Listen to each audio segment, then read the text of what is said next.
হে দোস্ত, মোক যদি কোনোবাই সোধে আতিকুল দা তোমাৰ অসমখন কেনেকৈ ধুনীয়া, মই দেখাই দিবা পাৰিম মোৰ অসমত কেনেকৈ ঠাই আছে। মোৰ অসমত ধুবুৰী ডিষ্ট্ৰিক্টত এনেকৈ ঠাই আছে। চাওক আপোনালোকে এতিয়া কেনেকৈ বসবাস কৰি আছে আমাৰ অসমত।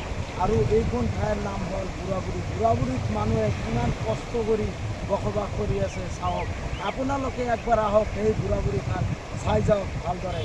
চাওক বুঢ়াবুঢ়ীখন এতিয়া নদীৰ লগত মানে নদীৰ লগত কিবা কাজিয়া কৰি আছে, যুদ্ধ কৰি আছে নদীৰ লগত। যেনেকৈ 1952 চনত যুদ্ধ কৰি আছে ভাৰত আৰু ইণ্ডিয়াত, এনেকৈ যুদ্ধ কৰি আছে আমাৰ এখন পুৰণি ঠাই। চাওক আপোনালোকে আহক, ভালদৰে চাই যাওক সেই বুঢ়াবুঢ়ীখন।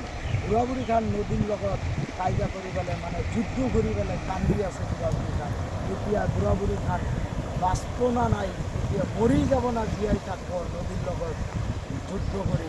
চাওক আপোনালোকে, আৰু সেই ভিডিঅ'টো আপোনালোকে বেছি বেছিকৈ শ্বেয়াৰ কৰি দিয়ক, যাতে অসমৰ মানুহবিলাক চব চাব পাৰে বুঢ়াবুঢ়ীখন এনেকুৱা নদীৰ লগত যুদ্ধ কৰি আছে।